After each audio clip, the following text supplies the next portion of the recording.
እንኳን ለጾመ ፍልሰታ በሰላም አደረሳችሁ አደረሰን። ጾመ ፍልሰታ። ፍልሰታ የሚለው ቃል የሚገልጸው ከአንድ ቦታ ወደ ሌላ ቦታ ለቆ መሄድን፣ መሰደድን፣ መፍለስን ያመለክታል። ይህም የእመቤታችንን ሥጋ ከጌቴሴማኒ ወደ ገነት መፍለሱን በኋላም በገነት በዕፀ ሕይወት ሥር ከነበረበት መነሳቱን ለማመልከት ይነገራል። ጾመ ፍልሰታ እመቤታችን ቅድስት ድንግል ማርያም 64 ዓመት በዚች ምድር ኑራ እንደ አንድ ልጇ መሞቷን መነሳቷንና ማረጓን ያዩ ዘንድ ሐዋርያት የጾሙት ጾም ነው። ጾሙ ከነሐሴ 1 ቀን እስከ ነሐሴ 16 ቀን ሲጾም የኢትዮጵያ ኦርቶዶክስ ተዋሕዶ ቤተክርስቲያን በአዋጅ ከተደነገጉ 7ቱ አጽዋማትም አንዱ ጾም ነው። ሃይማኖታዊ መሠረቱም እመቤታችን ከአባቷ ከኢያቄምና ከእናቷ ከሐና ነሐሴ 7 ቀን ተጸንሳ ግንቦት 1 ቀን በሊባኖስ ተወልዳለች። ከሊባኖስ ሙሽራ ትወጣለች እንደተባለ እመቤታችን በእናት አባቷ ቤት 3 ዓመት በቤተ መቅደስ 12 ዓመት ከልጇ ከወዳጇ ከኢየሱስ ክርስቶስ ጋር 33 ዓመት ከ3 ወር ከዮሐንስ ወልደ ዘብዴዎስ ዘንድ 14 ዓመት ከ9 ወር ቆይታ በ64 ዓመት ዕድሜዋ በ39 ዓመተ ምህረት ከዚህ ዓለም በሞት ተለይታለች። የእመቤታችን ስም የሚገልጹ የውዳሴ ጽሑፎችም በዕድሜዋ ልክ ተደርሰዋል። ለምሳሌ የውዳሴ ማርያም ቁጥር 64 ነው። የመልክዓ ማርያም ቁጥርም እንዲሁ 64 ነው። ባረፈች ጊዜ ቅዱሳን ሐዋርያት ተሰባስበው አስከሬኗን ይዘው ወደ ጌቴሴማኒ መቃብር ለማሳረፍ ሲሄዱ አይሁድ ለተንኮል አያርፉምና ተተናኮሏቸው። ቀድሞ ልጇ ሞቶ ተነሳ አረገ እያሉ ሲያስቸግሩን ይኖራሉ። ደግሞ አሁን እሷም ተነሳች አረገች ሊሉ አይደል በማለት አይሁድ ተሰባስበው አስከሬኗን ለማቃጠል ሲተናኮሉ እግዚአብሔር በተአምር ከእነዚህ አይሁዶች አድኗቸዋል። የእመቤታችንንም አስከሬን ነጥቆ ከሐዋርያው ከቅዱስ ዮሐንስ ጋር በገነት በዕፀ ሕይወት ሥር አኑሯታል። ከዚያ በኋላ ሐዋርያት ሥጋዋን አግኝተው የቀብሩት ዘንድ ባረፈች በ8ኛው ወር ከነሐሴ 1 ጀምሮ እስከ ነሐሴ 14 ቀን ድረስ 2 ሱባዔ ይዘው በ14ኛው ቀን ሥጋዋን ከጌታ ተቀብለው በጸሎትና በምህላ በፍጹም ደስታ በጌቴሴማኒ ያሳረፉት። በሦስተኛውም ቀን ተነስታ ስታርግ ከሰዱቃውያን ወገን የሆነ ሐዋርያው ቅዱስ ቶማስ አያት። እርሱም በቀብር ሥርዓቱ ጊዜ አልነበረም፣ ሀገረ ስብከቱ ህንድ ስለነበር ሊያስተምር ወደዚያ ሄዶ ነበርና፣ በዚያም ሲያስተምር ሰንብቶ በደመና ተጭኖ ሲመጣ ያገኛታል። ትንሣኤዋን ከእርሱ ሰውራ ያደረገች መስሎት አዝኖ ቀድሞ የልጅሽን ትንሣኤ ሳላይ ቀረው፣ አሁን ደግሞ ያንቺን ትንሣኤ ሳላይ ቀርቼ ነውም ብሎ ቢያዝንባት እመቤታችንም ከእርሱ በቀር ማንንም ትንሣኤዋን እንዳላየ ነግራ አጽናናቸው። ለሌሎቹ ሐዋርያትም እንዲነግራቸው ለምልክቱም ለምስክርም እንዲሆን ሰበኗን መግነዟን ሰጥተው አረገች። ቶማስም ኢየሩሳሌም ደርሶ ሐዋርያትን የእመቤታችንን ነገርስ እንደምን ሆነ ሲል ቢጠይቅ አግኝተን ቀበርናት እኮ አሉት። እርሱ ምስጢሩን አውቆ ደብቆ ሞት በጥር በነሐሴ መቃብር እንዴት ይሆናል? አይደረግም አላቸው። ያሳያቸውም መቃብሩ ዘንድ ሄደው ቢከፍቱ አጧት። እርሱም አታምኑኝም ብዬ እንጂ እርሷስ ተነስታ አድርጋለች በማለት ሁኔታውን ተረከላቸውና ለምስክር ይሁን ብላ የሰጠችውን ሰበኗን አሳያቸው። ከዚህም በኋላ ለበረከት የሆናቸው ዘንድ ሰበኑን ተካፍለው ወደ የሀገረ ስብከታቸው ሄዱ።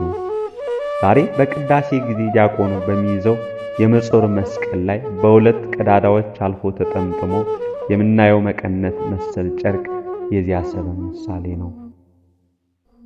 በዓመቱ ሐዋርያት ከያሉበት ተሰባስበው ቶማስ ትንሣኤሽን አይቶ እኛስ እንዴት ይቀርብናል ብለው ከነሐሴ 1 ቀን ጀምሮ ሱባዔ ቢይዙ ከሁለት ሱባዔ በኋላ እንደገና ትንሣኤዋንና ዕርገቷን ለማየት በቅተዋል። ሐዋርያት የሆነች የኢትዮጵያ ኦርቶዶክስ ተዋሕዶ ቤተክርስቲያንም ምዕመኖቿ ከእመቤታችን በረከት እንዲያገኙ ይጾሙ ዘንድ ይህን ሐዋርያት የጾሙትን ጾም እንዲጾሙ አውጃለች። ምዕመናንም በተለየ መልኩ በጾም በጸሎት በሱባኤ ጽሙድ ሆነው ይህንን ወቅት ያሳልፋሉ። የእመቤታችን ትንሣኤ ድንገት እንደ እንግዳ ደራሽ እንደ ውሃ ፈሳሽ የተደረገ ሳይሆን በቅዱሳት መጻሕፍት በትንቢት ነቢያት የተገለጸ ነው። ነቢዩ ዳዊት በመዝሙር 131 ቁጥር 8 ላይ አቤቱ ወደ ዕረፍት ተነስ አንተና የመቅደስ ታቦት ይላል። በዚህም ምዕመናን ወደምታርፍበት ወደ መንግሥተ ሰማያት የመቅደስ ታቦት ድንግል ማርያም ይዘህ ተነስ አለ። ታቦት የጽላት ማደሪያ እንደሆነ ሁሉ እመቤታችንም ለክርስቶስ ማደሪያ በመሆኗ አማናዊት ታቦት ትባላለች። ንጉሥ ሰለሞንም በመኃልየ መኃልይ ዘሰሎሞን ምዕራፍ 2 ከቁጥር 10 ላይ ውዴ እንዲህ ብሎ ተናገረኝ፣ ወዳጄ ሆይ ተነሽ፣ ውበቴ ሆይ ነይ ብሏል። እዚህ ላይ ወዳጄ ውበቴ የተባለች እመቤታችን ቅድስት ድንግል ማርያም ናት። ክቡር ዳዊትም መዝሙር 44 ከቁጥር 9 ላይ በወርቅ ልብስ ተጎናጽፋና ተሸፋፍና ንግሥቲቱ በቀኝ ትቆማለች እንደሚል ልጇ ኢየሱስ ክርስቶስ ለዓለም ቤዛነቱን ከፈጸመ በኋላ ወደ ቀደመ ክብሩ እንዳረገ እመቤታችን ቅድስት ድንግል ማርያምም በቀኙ ትቀመጥ ዘንድ ተነሽ ነይ አላት።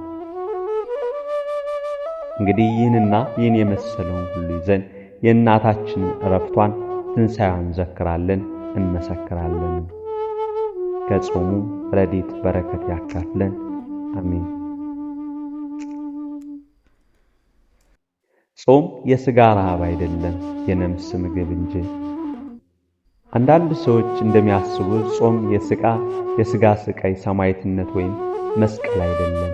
ሥጋ ከነፍስ ጋር የሚተባበርበት ደረጃ ላይ ለመድረስ ከፍ ከፍ የሚልበት እንጂ። ስንጾም የመጾማችን ዕቅድ ሥጋችንን ለማንገላታት አይደለም፣ ጠባዩን ለመግራት እንጂ። ይህ በመሆኑ አንድም የሚጾም ሰው መንፈሳዊ እንጂ ሥጋዊ ሳይሆን ማለት ነው። ጾም መናዬ ነፍስ ስለሆነ በምናኔ ውስጥ ያለ ባልንጀራ ሥጋውን ይዞ ይጓዛል እንጂ ብቻውን አይጓዝም። ጾም ማለት የተራበ ሥጋ ማለት አይደለም፣ የመነነ ሥጋ እንጂ። ጾም የሥጋ ረሃብ አይደለም፣ የሥጋ ልዕልና ንጽሕና እንጂ። ለመብላት የሚናፍቅ የሚራብ ሰውነት ያለበት ሁኔታ ማለትም አይደለም። መብላት ዋጋውን የሚያጣበትና ሰውነት ለመብላት ካለው ፍላጎት ራሱን የሚያላቅቅበት ሁኔታ ነው እንጂ። ጾም ነፍስ ከፍ ብላ ሥጋን ከእርሷ ጋር ከፍ የምታደርግበት ጊዜ ነው። ይህ ጊዜ ሥጋ ሸክሙን የሚያራግፍበት ጊዜ ስለሆነ እግዚአብሔር ያለምንም ገዳ ለመንፈሳዊ ዘላለማዊነት ደስታ የሚሰራበት ጊዜ ይሆናል። ጾም ማለት ነፍስና ሥጋ በኅብረት መንፈሳዊ ተግባር ለማከናወን የሚጠቀሙበት ጊዜ ነው። በጾም ወቅት ነፍስና ሥጋ የነፍስን ሥራ ለመስራት ይተባበራሉ። ይህም ማለት ለጸሎት፣ ለተመስጦ፣ ለክብርና ከእግዚአብሔር ጋር የሚሆን ሕይወትን ለመጋራት ይተባበራሉ ማለት ነው።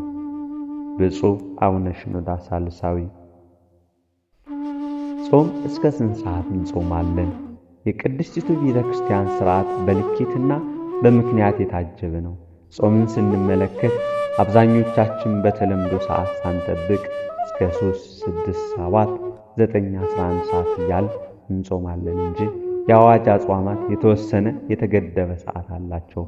ፍትሐ ነገሥታችን ሕማማት እስከ 12 ሰዓት ይጾማቸው። ሌሎች አጽዋማት በዓለ ልደትና ጥምቀት፣ ረቡዕና ዓርብ የሚውሉባቸው ካልሆነ በቀር እስከ 9 ሰዓት ይጾሙ። ፍትሐ ነገሥት አንቀጽ 15 ከቁጥር 565 እስከ 566 ይላል።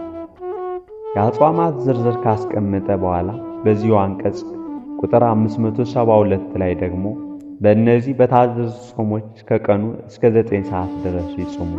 ከዚያ አብልጦ የጾመ ግን ዋጋው ይባዛለታል። ከጥሉላት ምግቦች መታቀብ ካልሆነ በቀር እሁድና ቅዳሜ ግን አይጾም ብሎ ወስኗል።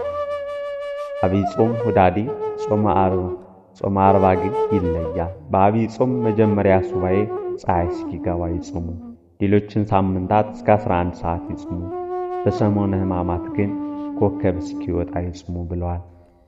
ፍትሐ ነገሥት ቁጥር 578 ላይ ደግሞ የሰሙነ ሕማማት ዓርብንና ቅዳሜን ግን ሁለቱንም በአንድነት ይጾማቸው የሚል እስከ ሌሊት ዶሮ ጩኸት ድረስ ምንም አይቅመሱባቸው። ሁለቱም በአንድነት መጾም የማይቻለው ግን ቅዳሜን ጾም ተብሎ ተደንግጓል። የዚህ ወርሃ ጾም በረከት ፍቅር የምናገኝበት ያደርግልን። አሜን።